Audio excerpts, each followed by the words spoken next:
Welcome sa Memosaurus Program, ang drama anthology kung saan tayo'y nakikipag-usap at isinasabuhay ang tungkol sa kahalagahan ng mga salitang binibigkas. Ako si Melinda Marilyn Magtanggol. Sa pag-uusapan natin ngayon, tatalakayin natin ang respeto at sama-sama nating alamin kung paano ito nakakaapekto sa ating mga ugnayan, nag-uugnay sa ating mga desisyon, at bumubuo sa ating mga pamayanan. Mula sa pagsusuri ng iba't ibang pananaw hanggang sa pagdiriwang ng mga gawa ng kabutihan, samahan ninyo kami sa pagsasaayos ng mga komplikasyon ng respeto sa ating lipunan ngayon. Bukod dito, nais ko ring ipakilala ang aming espesyal na panauhin na si Ginoong James Lele Altamira Jaworski Alipon na nagnanais na ibahagi ang kanyang mga karanasan sa buhay na tiyak na magtuturo sa atin ng mga aral. Salamat sa pagdating dito sa espesyal na programang ito, Ginoo. Salamat rin, Miss Melinda Magtanggol. Gusto ko talagang maging bahagi ng inyong mga programa, kaya lubos ang aking kasiyahan na narito ako ngayon. Ikinagagala ko yung marinig. Sa pag-uusapan natin ngayon tungkol sa respeto, maaari ba akong makipag-usap sa iyo ng diretsahan? Naranasan mo na ba na hindi nire-respeto ang ibang tao? Sa kasamaang palad, oo, talagang pinagsisihan ko iyon. Iyan ay nakakapukaw ng interes. Kung ayos lang sa iyo na itanong, pwede mo bang ibahagi sa amin ang kwento sa likod ng iyong karanasan? Oo naman. Ibig kong ibahagi ito dahil sigurado akong mayroon itong mahahalagang aral sa buhay. At ito ay nagsimula sa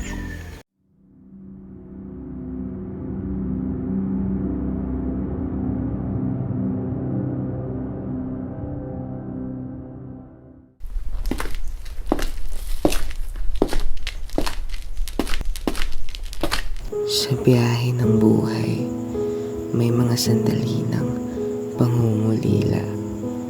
Ang pait ng alaalay bumabalot sa ating gunita. Ngunit sa gitna ng dilim, liwanag ay nagmumula. Pag-asa'y pumapailan lang sa bawat pagdating ng umaga. Sa tindig ng kabiguan, tanong ay umaalingaw-ngaw. Bakit nga ba ang daan ng pagbabago ay tila hindi madaling saklaw? Ngunit sa pusong handang magbago, lihim na sagot ay nahahawakan. Pag-asa'y sumasalamin sa bawat tibok ng damdamin. Sa landas ng dilim, aking nilakbay na humaling sa dilim sa lihim kong daan. Pag-asa'y nawala, adiksyon ang sumibol. Ngunit sa liwanag, ang pag-asa'y muling nabuhay. Sa bawat gabi ng kalungkutan at pangungulila, ang adiksyon ay tila naging tanging kasama. Bawat sandali lumulubog sa kaliliman, nawawalang pag-asa sa bisyo na tagpuan. Mga alaala ng sakit at pagsisisi ay bumabalik. Adiksyon ang nagtulak sa akin sa hukay.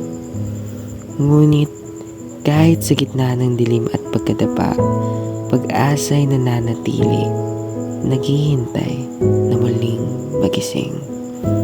Sa landas ng pagpapatawad, kalakip ang pag-asa at pangarap. Bawat hakbang ng pagbabago, umaangkin ng bagong simulat buhay. Sa yakap ng pagmamahal, naglalaho ang galit at sakit. Pag-asa'y nagpapatuloy sa bawat pag-unlad at ginhawa. Sa pintig ng puso, himig ng pagbabago'y bumabalot. Katotohanan at katwiran sa bawat hakbang ay lumalabas. Kahit sa mga sandaling puno ng kadiliman at pagsubok, pag-asa'y nananatili. Sa bawat patak ng luha at halakhak. Sa landas ng buhay, pagbabago ay di biro. Ngunit sa bawat pag-asa, tagumpay ay nagniningning sa dilim. Sa pag-unlad at pagbabago, lihim na lakas ay nagmumula. Pag-asa'y patuloy na sumasalamin sa bawat pusong handang magbago. Sa bawat pag-usbong ng bagong umaga, pagbabago'y yakapin. Pagsumikap at pagtitiis sa puso ay ating tanggapin. Pagkat sa bawat pagsubok, tagumpay ay matatanaw. At sa landas ng pagbabago, respeto'y dapat igalang. Respeto sa sarili at sa kapwa, pundasyon ng tagumpay. Sa bawat hakbang ng pagbabago, ito ay laging isaalang-alang. Paggalang sa opinyon at damdamin ng iba, sa pag-usad sa bagong landas, lahat ay pagtay-pantay. Sa pagtahak ng bagong daan, ang respeto ay magbibigay lakas. Sa bawat pusong naglalakbay, ito ay magsisilbing ilaw at gabay. Sa pagyakap sa pagbabago, huwag kalimutang magpasalamat sa bawat taong tumutulong. Kanilang sakripisyo ay pahalagahan. Kaya't sa landas ng pagbabago, patuloy na magsikap sa bawat hamon at tagumpay. Respeto'y laging isaisip. Pag-asa at respeto, magkasamang itaguyod.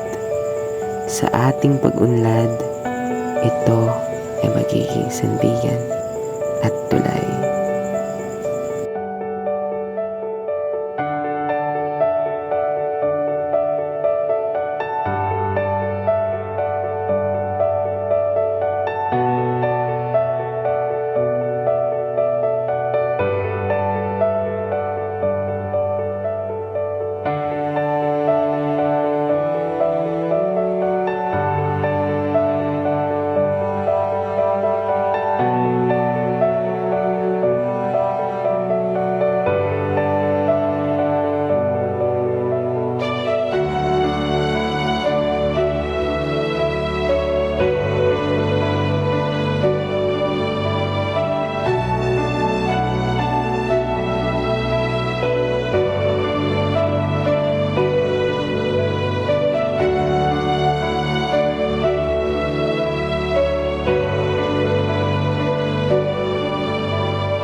Ang respeto ay hindi lamang isang kagandahang asal, kundi isang pangunahing aspeto ng dignidad ng tao na humuhubog kung paano natin tratuhin ang iba at kung paano natin inaasahan na tayo ay tratuhin.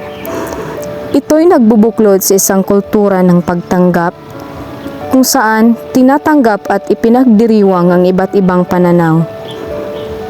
Nang wala ito, ang kawing ng lipunan ay humihina, humahantong sa pagkakaalit at hidwaan.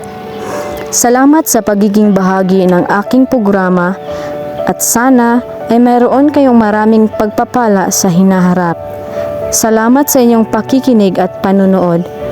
Magandang hapon sa inyong lahat.